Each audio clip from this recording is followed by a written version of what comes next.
Stacy, I knew you'd be traveling, so I think Dallas and I can handle this for you. So if you don't mind, we'll drive and maybe get everybody pushed away a little early.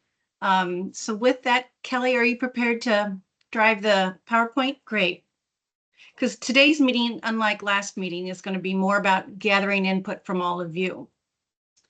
So here is our, and by the way, this slide deck, each time we're going to be putting these out there in the repository. You'll see the date at the bottom of each Friday's meeting, so you'll know which one. And I'm putting the date in the title of each of the PowerPoints, so you know which one to reference back or to share with your alternative contact person there at your college. So let's go to the agenda.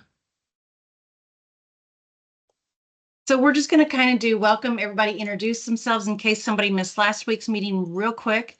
We're going to recap a few minutes from the previous meeting, last Friday's meeting.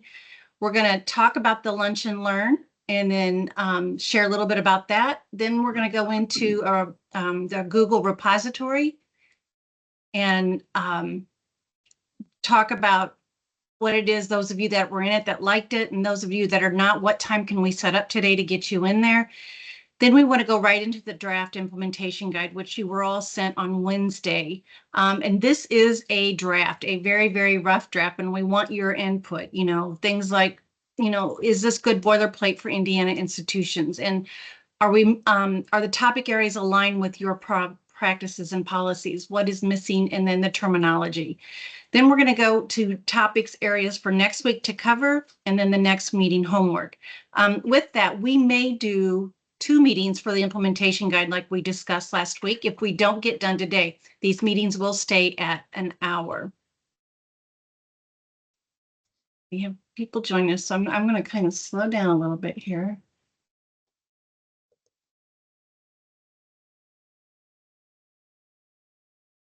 So for let's go back and do the introductions. Let's start with the CHE folks. If you could introduce yourselves and announce who you're going to pass it to next, and then go into the institutions, and then TPMA and Dallas will close it up. Perfect. Great. Morning, everyone. Stacy Townsley, Commission. I'll pass it over to Steve. Steve St. John with the Commission. I guess I'll pass it to David. Good morning, everyone. David Hall here on behalf of the Commission. I think I'm the last one from the Commission. I saw Jessica on. Yep, I am here. Jessica Barrett with the Commission, Director of Academic Affairs and Transfer, and I will pass it to Rachel. Hi, everyone. I'm Rachel Martin, Manager for Academic Affairs at the Commission, and I'll pass it to Alex. Morning, I'm Alex Parkinson here at the Commission. I manage data and analysis.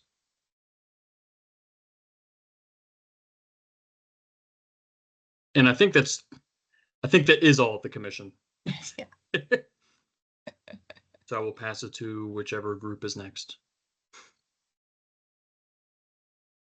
How about Ivy Tech? I'll go. I'm Kelly Circle, AVP of Curriculum, and it's great to be here. Thanks. And Lori? Good morning. Lori Sprague, Director of Veteran Military Benefits. Kelly's backup. Good.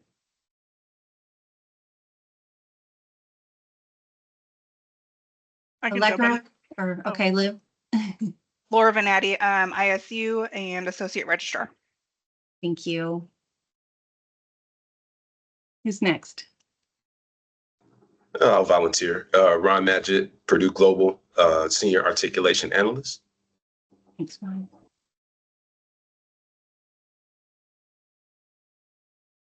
Anybody next? I might volunteer. Tarek Mahfouz, Associate Vice Provost, Ball State University. Thank you. Welcome. Ryan Osmond, Associate Vice President for Military and Veteran Services for Indiana Tech. Okay.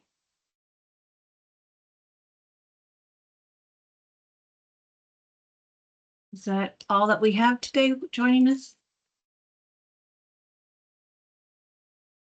All right, so we're going to recap from last week was our very first meeting where we launched this work group, and we wanted to thank everybody for signing up for it as well as your alternatives. So what we launched last week was the very first small group community of practice around military credit for prior learning. We provided the group with the purpose, the members, and the objectives. Then we went into the recently conducted June assessment outcomes.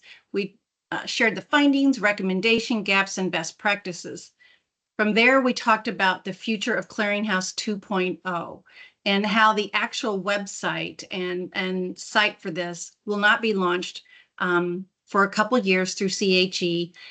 So for right now, we've kind of developed a temporary sandbox site for all of us that we can play in and adopt and insert a lot of these findings and best practices and resources that we can house for now. So when the site is ready, the Clearinghouse 2.0, it would be an easy transition for CHE just to upload everything into. Each week we have one topic or two topic areas that we will discuss for 1 hour every Friday. We're only meeting for 2 months, so we've got a lot of work to get done. All of the work that we're doing here is to support statewide military credit for prior learning, with the note that eventually we will scale this, CHE will scale this to all student target populations. But as with implementation of any new program, you want a small target population to work out all the bugs and build capacity and figure out what will work and won't work for the Indiana institutions.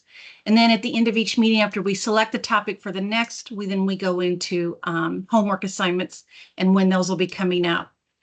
We also will talk and cover today the Lunch and Learn from August 14th. And so why don't I have Dallas go ahead and share your Lunch and Learn from August 14th. Well, I think it went great. So Steve might be better to talk to that. He led it. Laura, I see you doing this. So you thought it went pretty well, huh? Because you were there. Lori? No, Either Lori or Steve. So Lori, I saw Lori nodding her head. And so Lori, you were there. You thought it went okay? I thought it was great. It was a lot of information. I've known a lot about MPL, right? But there were some things that I didn't know that. So I thought it was great, Dallas. Thank you. Okay, Steve, I cut you off there. No, I follow what Lori said. I mean, you got a lot of good information in a very short amount of time. So hopefully you have piqued people's interest and got them excited for what we're about to start rolling out. So I thought it was a great introduction. Right. And in that, what we did, we covered the differences between the Joint Service Transcript and the ACE Military Guide, or AMG. So that way people could see that, yes, we're going to see this from our student, the JST, but there's a deeper element to that JST that you can work with and glean more information. And then we left them with a little bit of a teaser saying, hey, here is a case study analysis that registrars might want to do with their staff to give them some examples to work with. And then also a deeper dive using the 7-minute video from ACE to talk about how we can use the AMG to connect all of us with information. So there you go. All of that in less than 45 minutes. Wonderful. All right, so let's go to the next slide, Kelly. Just as a refresher and for anyone that's new that's joining us, we did introduce this working group in a community of practice. And what this community of practice will work on is creating a learning and development platform of anything and everything resources that we need to build capacity and have a successful military for credit for prior learning program statewide. So all of you will serve as subject matter experts. We will have open and healthy discussions. This is our safe space here to introduce ideas and to get your feedback on, but also we expect feedback from you to come in and your input. So the objectives is to build program ambassadors, exchange best practices, provide resources to enhance the program, collaborate on projects and discussions, and then resource sharing and then feedback sessions. So next slide, please. The weekly meeting expectations are this time every Friday morning at 8:30 my time, 9:30 your time, Eastern time. We ask that everybody come prepared and ready to contribute. Bring your ideas, bring sample work practices that you can share with everyone. We want to prioritize what are initiatives that we must have for this program. We want to take a look at where do we see this program today, where do we want to see it 2 years from now, and where do we want to see it 5 years from now. And this will help the prioritizing of here's the must-haves, here's the nice-to-haves, and here's our wish list over here in the parking lot that we know it's going to take more time to develop, and we possibly wouldn't get done within the next couple months. So this week's topic is we're going to walk through the Indiana Clearinghouse 2.0 in the use of this Google Worksite, which will serve as this work group's sandbox. I call it a sandbox because it's where only those of us here in this work group can see it. It's not public. I believe Kelly was going to meet with many of you to get you enrolled into this sandbox. And Dallas, if you could take a minute here and kind of walk us through if Kelly, he could share his screen, what it looks like. Thank you. And what we'd like to know is did everyone get access to it since this time last week? Seeing it nodding heads, each institution. If not, in the chat, if you could send Kelly Friend a message, and she can it takes 5 minutes to get you logged into it. Let's see, I want to ask CHE, Stacy and Steve, were you able to get into it? Good. We are, yes. Good. Okay, great. All right, Dallas, if you could just kind of share. He's been working on it this past week a little bit. You're muted, Dallas.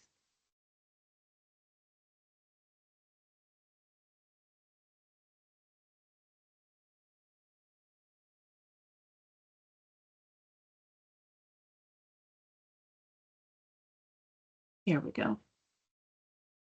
Yeah. So I can't unmute while I'm opening something. So that was a challenge. So is it still showing for you all? Yes, it is. Great. Okay.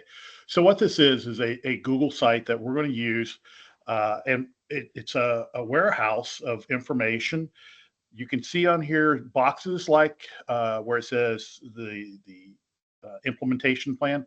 You can click on those and the document will open up wider for you. So you're able to see it. We've already got this plan out there, some supporting documents and guiding information. I'll constantly be adding more stuff to this as we go along. And then some conferences. I would like to do a shout out for the Mid-South HCME. That is the CCME Regional Expression. And Ryan, who's on the call with us today, is the vice president for that group. They're doing their conference in September. It's all about sharing how we can better utilize military credit. And then at the bottom are some points of contact. We'll continue to grow that out. I think maybe we should put all of the team members on here also. Dawn, what do you think? I think that's a great idea. Okay. That's Now, fine. That way we can have quick access to everybody's email. Across the top are some tabs that we can use to move into other areas. You'll see I've placed some videos out there for the implementation right now, and there'll be some more things coming along. Additionally, under general resources, these are all types of websites, webinars, documents that we can use to help educate others on what we're trying to do. So it's not an exhaustive list, but it is a growing list. And we have a lot of things out there to help out. And then last of all, some of the local information, I'm starting to build that out. The different videos, again, it's about information sharing. So the first document that you see there is the Indiana, the VA representation of where veterans are in Indiana. And I've got some other documents I'm going to throw out in the next day or so to continue to flesh that out, and some interesting programs. Any questions about that? Anything I missed, Kelly? Kelly and I are kind of running this thing.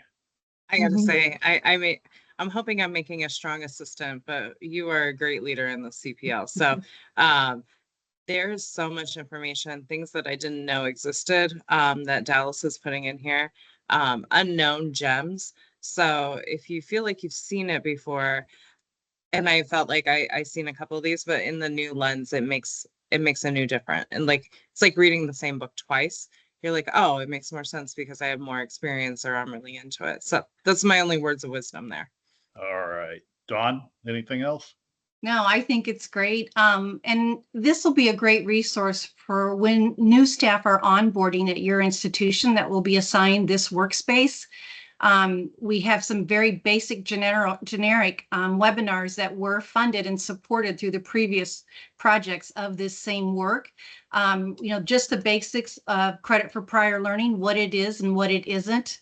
We did 2 or 3 webinars last year, and we will include those. So as for new staff onboarding and to build capacity, those are good places to start.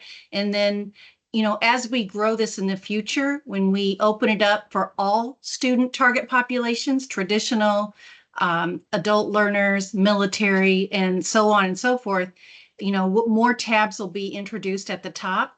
So it'll be a great one-stop shop for everything. Our goal is also to have a lot of solid sample tools. This is where our marketing and branding tools will come in. This is where sample the model policy guidance. For those institutions that don't have a policy yet that we noted last week from the survey outcomes, here is a sample model policy that would be minimum. These are the must-haves for a minimum policy. And then, of course, it's up to your institution after that if you want to. We'd also like to house all the other institution policies so you can continue to learn from each other. So it's going to be a great resource, and it'll help CHE tremendously when they are ready to launch Clearinghouse 2.0. Stacy, I see you have your hand up. Yeah, real quick, and I don't mean to take up a lot of time with this, but from a logistics standpoint, I know folks will need to have others at their institution have access. What would be the best way to facilitate that? So just let Kelly or I know, and we'll help folks get added to this. And I'm looking at how we might be able to create an institution page within this also. So each institution or every member on this team could have a page where they can dump some stuff if they want to, because it's really easy to use. It's a website on the easy button. Okay. So it just takes a few minutes to get you loaded up. What you're seeing right now is the development page. And we can also, or what it looks like when everybody looks at it. There's a development page. I'd love to go through that with others. So more to follow on that. But yeah, we can add folks. Right now, everyone only has viewing capabilities because we don't want anybody to accidentally break something. So there And you go. also, this is our safe space. This is not for public viewing. Right. So the student side, the learning experience student side will come in later. This is all what is going to help you as institutions. So it is semi-private in so much as you have the URL to it. We're not publicizing this, but this is just where we can get something that everybody's agreeable to build consensus on, to build capacity. So it is your safe space to go and look and learn from each other outside of this 1 hour every Friday morning meeting. Okay. All right, let's go back to the PowerPoint, Kelly, and start with slide 7.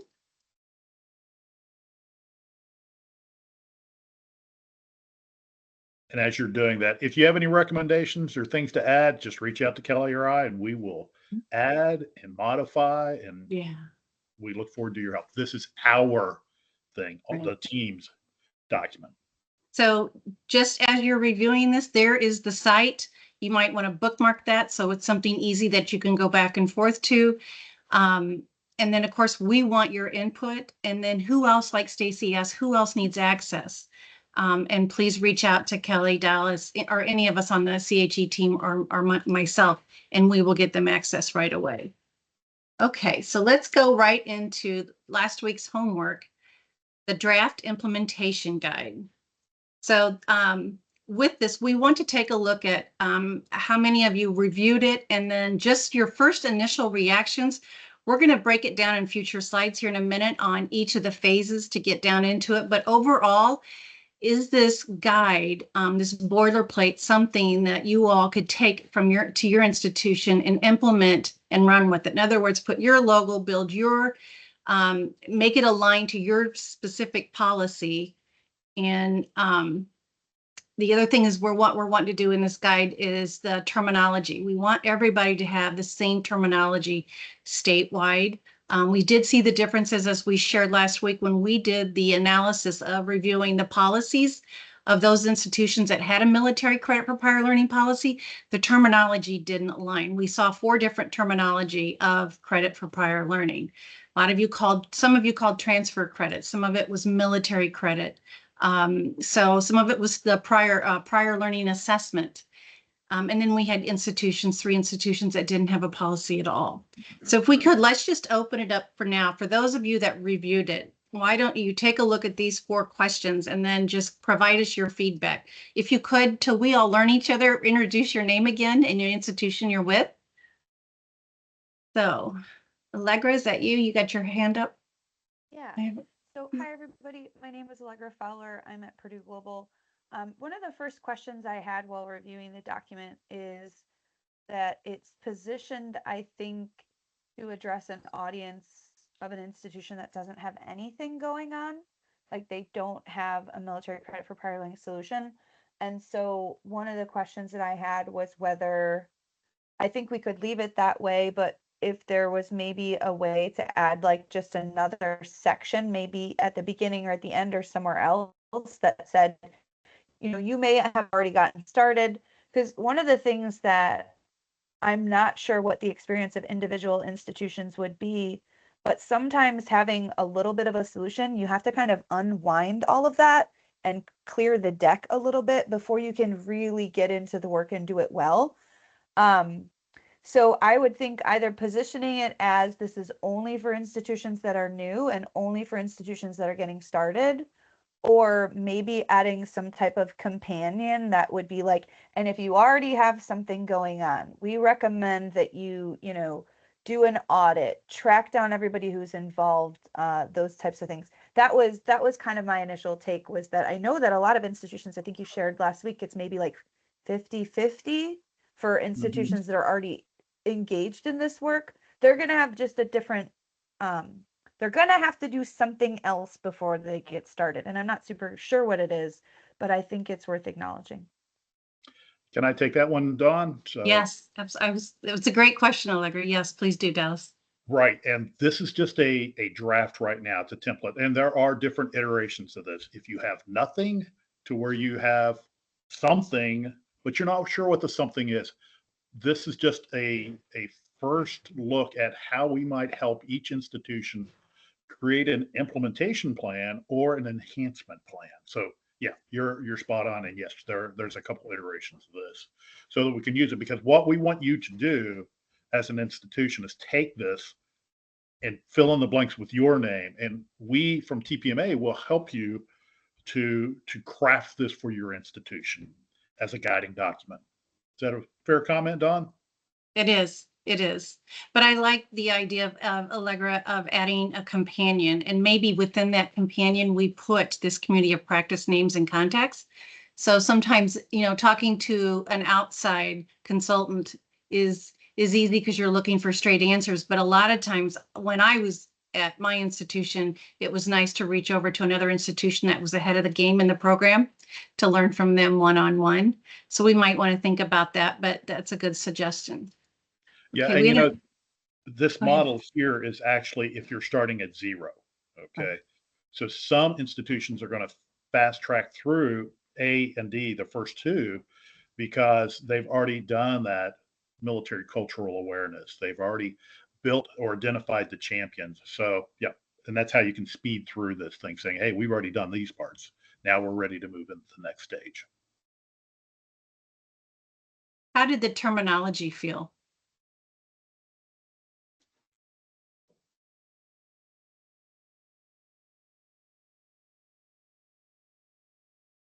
Remember, this is your safe space to speak up in. Did it feel foreign for some of you, or did it feel like you knew exactly where this is and could relate back to your institution? Or I think for like myself at ISU, I think it felt very common to us of what we're already using, and so I didn't have any issue with any sort of terminology, I don't think.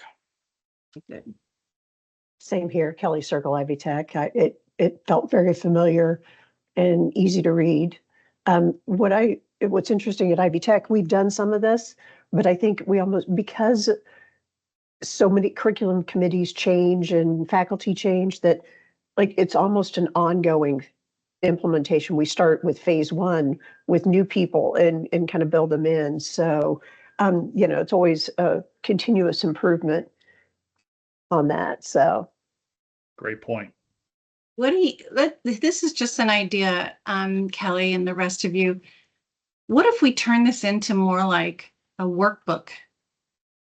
So online, you could go in and say so Kelly, the example you just gave as you're onboarding new staff, they can pick this up and see under each section, this is where Ivy Tech, this is what we've done, and you could document that along the way, and that will also help you monitor and audit and evaluate your program. I mean, thoughts, Dallas? Do you think that we could turn it into like a workbook? Well, I think we might even be better off to set it up as a video session, because then they can hear the stuff, they can see it, but of course the workbook is the concept's going to be there, because we want them to have a document that they can go back and not have to print off, but they hear the discussion and have that discussion with people from the institution saying, this is where we are, and this is where we're moving. I could see Rachel at Ivy Tech kind of leading the discussion on this, get the registrar involved. So yeah, I think that's a fantastic idea and very easy to do. Except that it'll take time. So time is our enemy. I like Stacy's idea of a checklist. She put that in the comments, I think. Say that again. I missed it, Kelly. I was running my mouth. That's okay.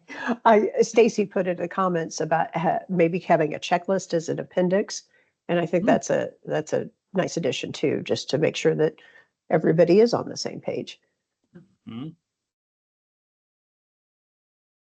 Any other overall your feel for what you took away from your first read of this draft? And it is a draft. It's here because we want to develop with your input something that is the right size for Indiana institutions.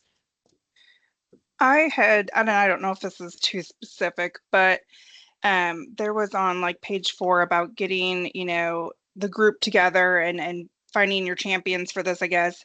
And it had a recommendation of a representation from each degree program. I think that's almost impossible for like every university to have someone from each degree program involved. So I think, and again, I don't know if this is getting in the too specific in the weeds, but like something like that, I feel like is not going to work well. I think that involves too many people then as well.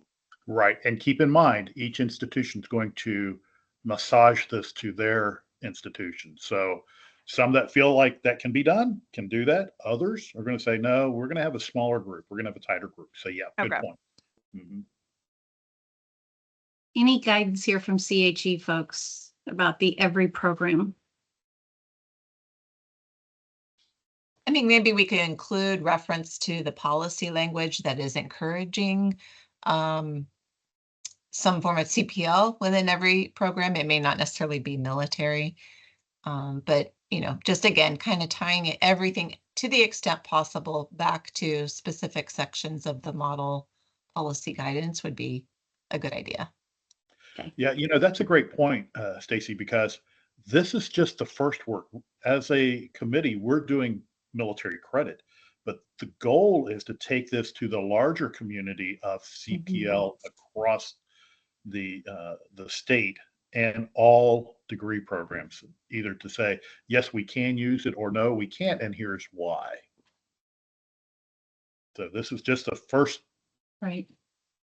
policy or guidance. This is more of a guide. So yeah, good stuff.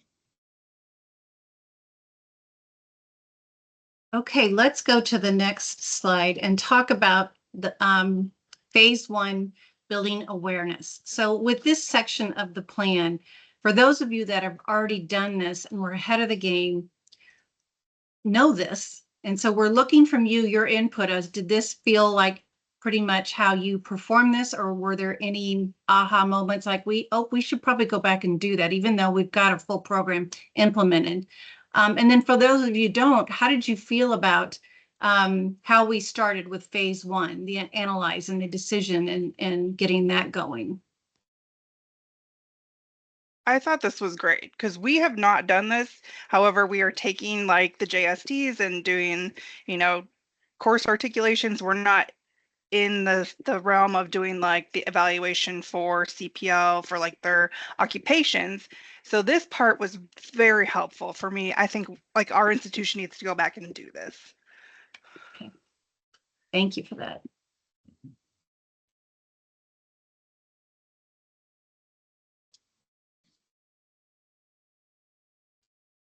Any other input?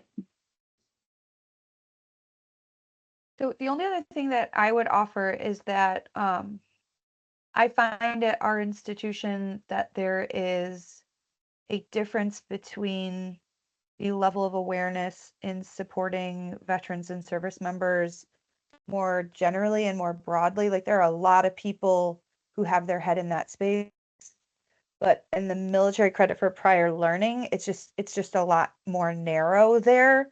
And so when I was reading through the material and the draft, I think it stated both ways, and I think that's important to kind of emphasize that there's a certain amount of foundation laying and consensus building that has to do with just the student success of service members and veterans flat, and then military credit for prior learning is a part of that. And I don't know if maybe there will be an opportunity in these kind of if this goes more towards like a workbook or a playbook to provide examples, but I feel like having a couple call outs for examples, for example, the success and the importance of the identity of a military student in general, and then more specifically, the role that credit for prior learning has in setting those individuals up for success.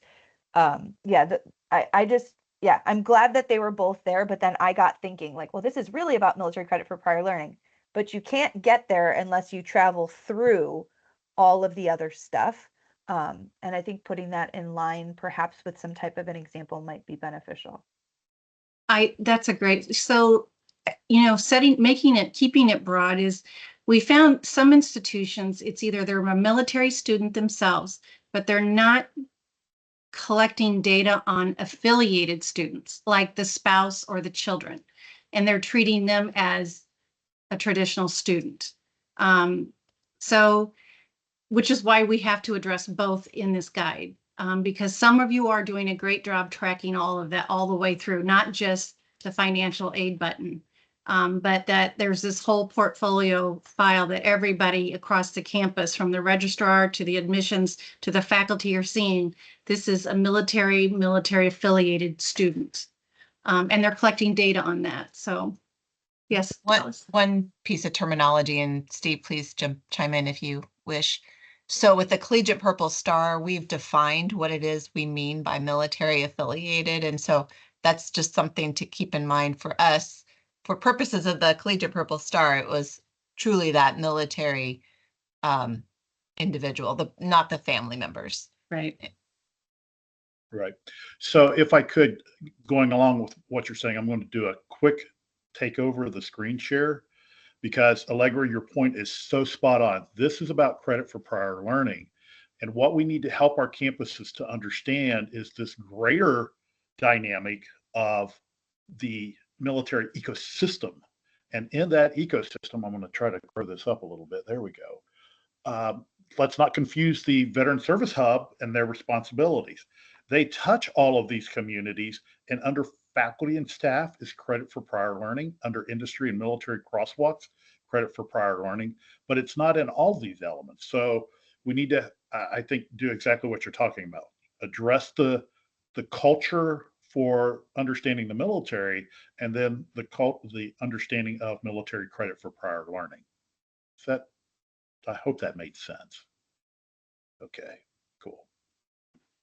That's a whole nother module that we're going to do in October for Lunch and Learn. Steve's already got that on the calendar. I'm excited about it. I love talking about that. And poor Kelly has seen this over and over and over. And Allegra, I think you've seen it too. So it's all good stuff, though. Thanks for the advertisement, Dallas. You're welcome. Any other input that you'd like to discuss about phase one? Just kind of tying back, this is Ron Matchett, Purdue Global. Just kind of tying back to the culture piece. It kind of touches on it on, I believe it's page 3, page 4, talking about how the identified champions who happen to have military experience, how their academic journey can inspire those involved and potential veteran students. And I think just as kind of a potential point of improvement, I know that some institutions more than others, there's sometimes for lack of a better word, a somewhat oppositional mindset, academic versus military. But I really think like that right there is kind of the through line that we need to be speaking from in terms of helping folks understand where that kind of center of the Venn diagram is. Like that not only are these service members coming to engage in academic life, but that some of those skill sets and things that are part of military culture are also part of our culture and will help them succeed. It's like, I think that there needs to be much more emphasis on that so that folks kind of get that it's not as black and white. There's a nice middle ground, and that is how these programs are really going to get off the ground, is helping folks understand where we're more alike than we are different. And that will kind of help smooth out the parts that each side needs to learn about the other.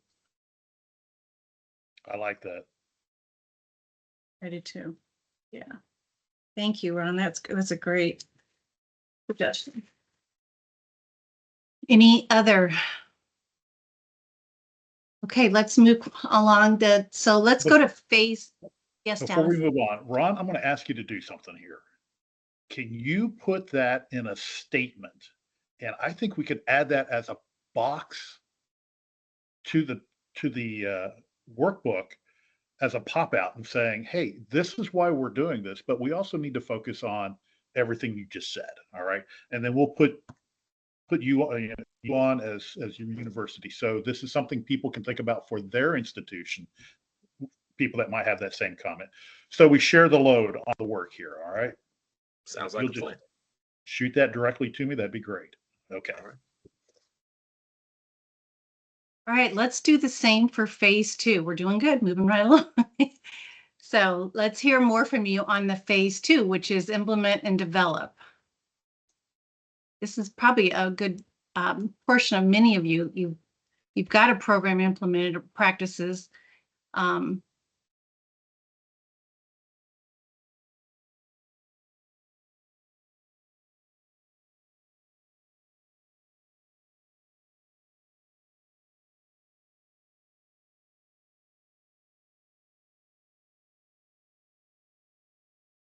I wonder if reference to data collection would be useful here. It might be, it's implied.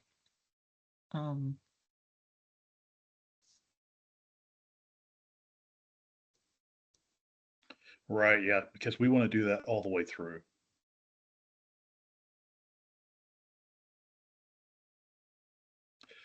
So let me speak for just a second on the develop, because we go from develop to then implement.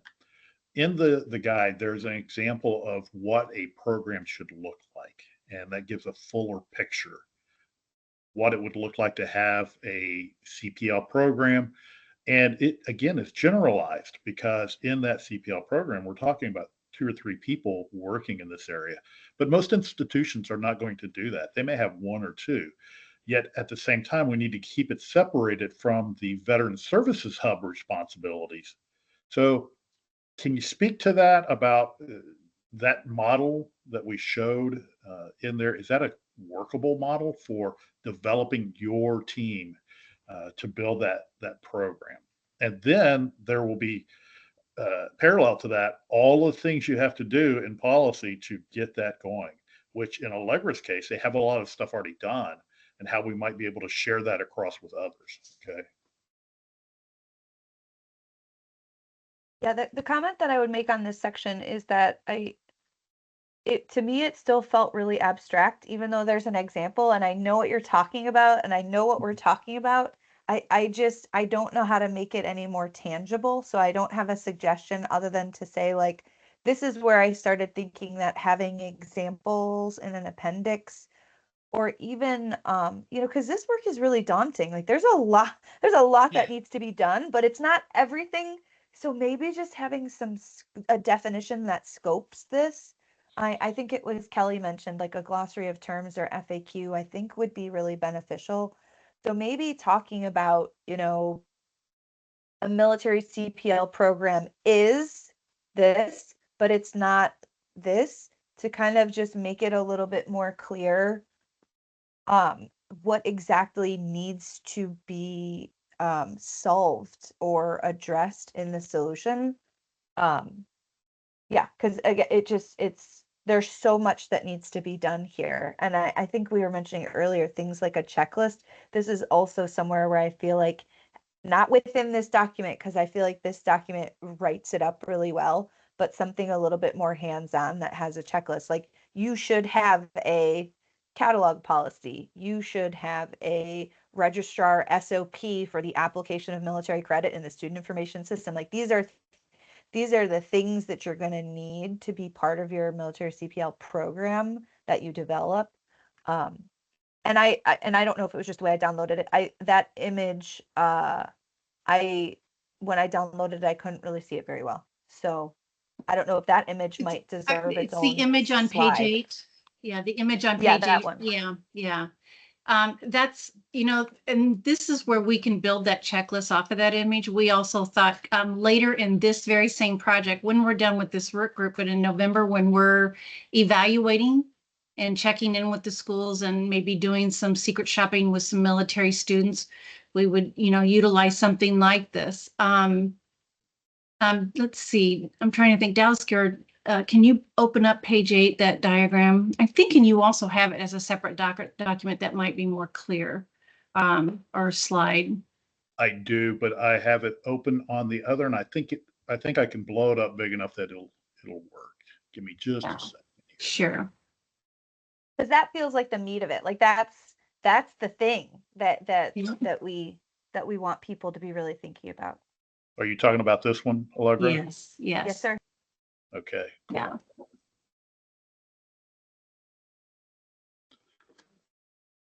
Exactly, because there's just so much, and this addresses what that MCPL coordinator will do. Now, in addition to that, eventually we hope to grow this to be a CPL coordinator, which would include military and non-military or civilian or industry.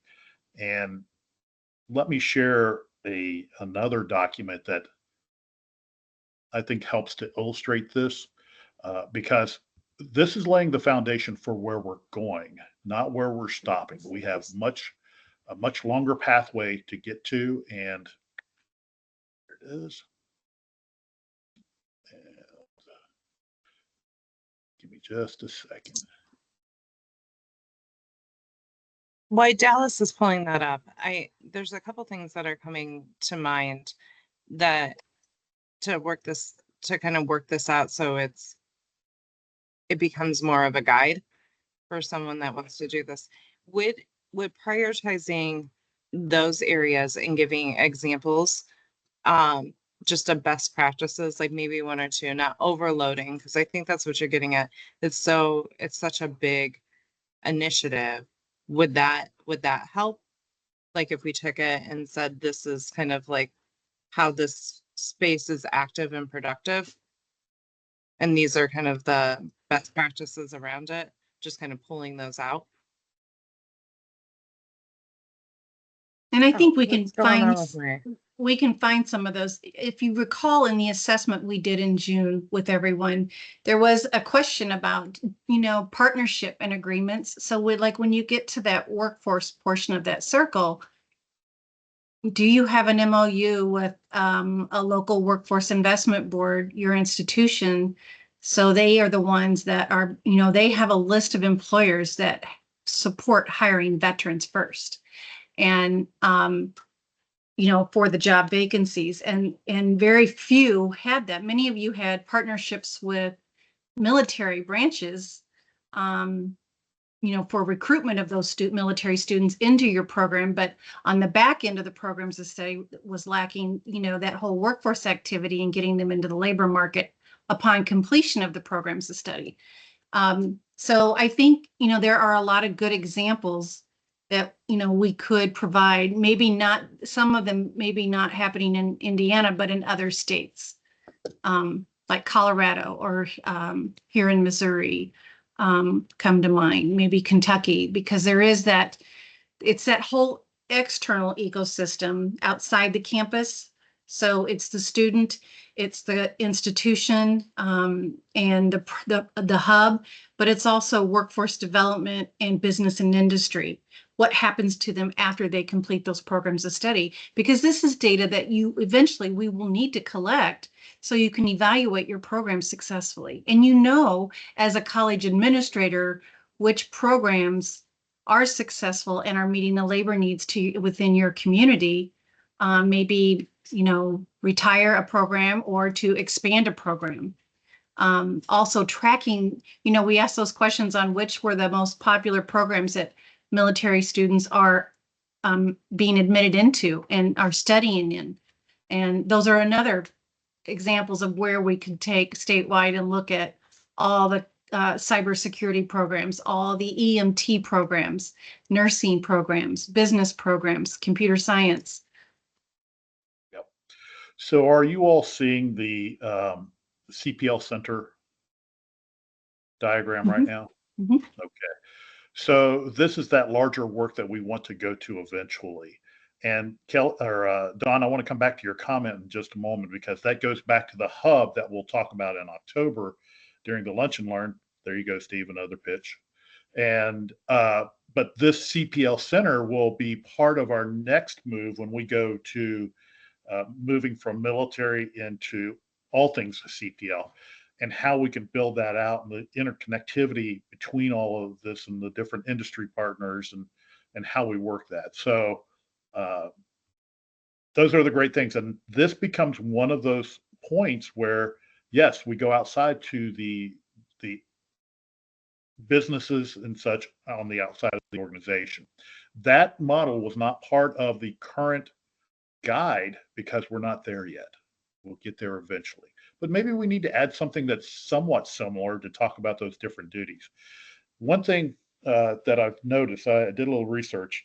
There's a program called Vet Success, and there are no schools in Indiana that are using this VA-sponsored Vet Success program, which is a mental health wellness program where the VA has a representative in the state, and they not only help while on campus, but they have a workforce element also. Okay. Lori, go ahead. Good morning. So a VSAC, we used to have that at my last institution, and I reached out to him a couple of months ago because the program has been on hold for funding through the VA. And at the time, he said he wasn't sure when it's coming back. So there might be a refresh of it soon, but VSAC, that was on hold for a little bit for funding. Good information. Yeah, thank you. Yeah. Yeah, Dallas, we explored putting that in the Collegiate Purple Star, but through Lori, we were able to confirm that they're not funding it. So we didn't want to make it an option for an institution. Right. But there's also an opportunity to engage with our workforce folks on our campuses to make that kind of outreach also. And this is where something like Skill Bridge or Career Skills Program for military folks could work out, which is a whole nother dynamic. So this is a very when you get into the full ecosystem, there's a lot there. And Don, I think in phase 3, we showed even more bubbles, how this ecosystem spreads out. Okay. All right, so we are down to our last 10 minutes. And if it's okay with everybody, I would like to take phase 3 and start our next Friday meeting with it. I had a feeling it would take us 2 meetings, and then also any feedback on the previous 2 phases of this guide. What I'd like to do is just talk about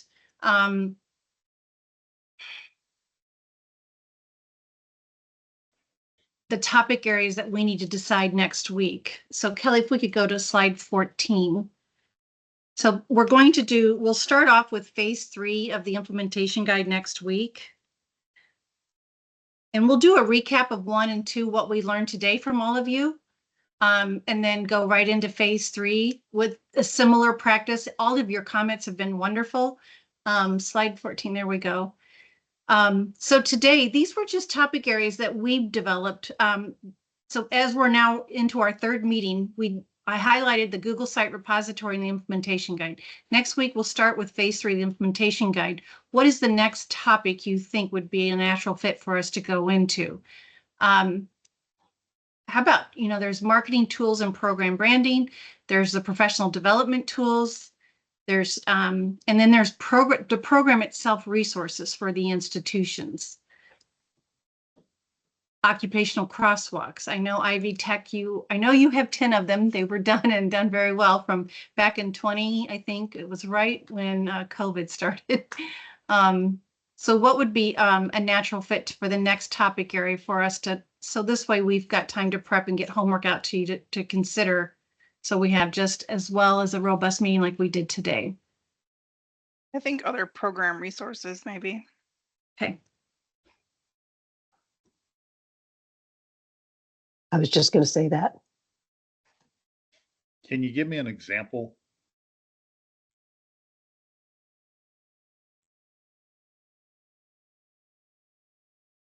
Or is that just it? Are there other program resources that we're missing? Okay.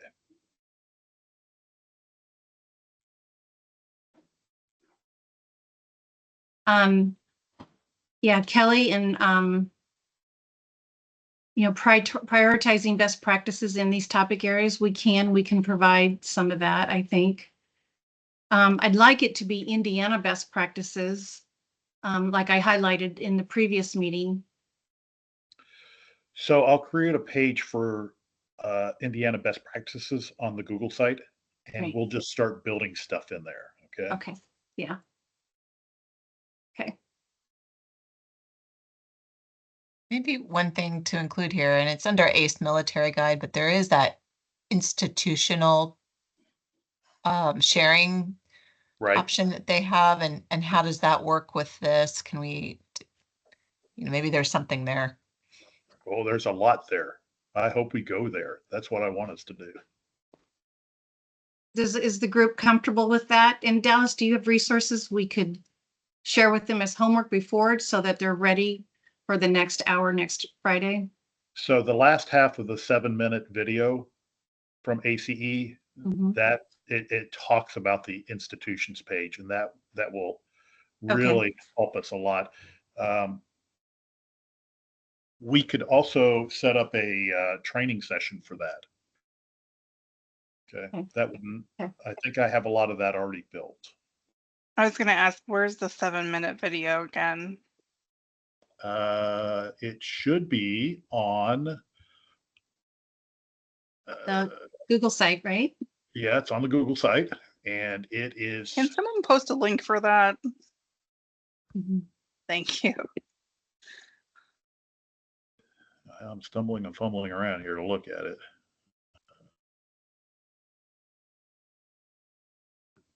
There we go. All right. So if you don't mind me doing a screen share, just really quickly, when you go into the Google site,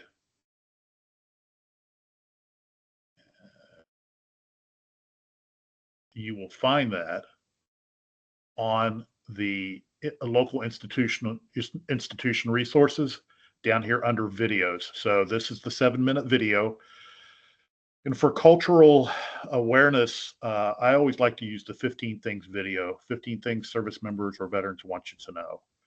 And that helps faculty and staff to learn a little bit more about the military culture. But the last half of this 7-minute video will get you there. Okay, why don't we do that? So the homework then is for everybody to complete your review on the implementation guide, specifically phase 3. Come to the table next Friday with ideas, suggestions, feedback on that portion. And then go and watch the 7-minute video and then be prepared to talk about institutional sharing. Okay, so we have 4 minutes to go. Any other ideas? I promise I keep it right at an hour. So, all right, then everybody have a great, relaxing weekend. It's my birthday weekend, so I am. Happy birthday.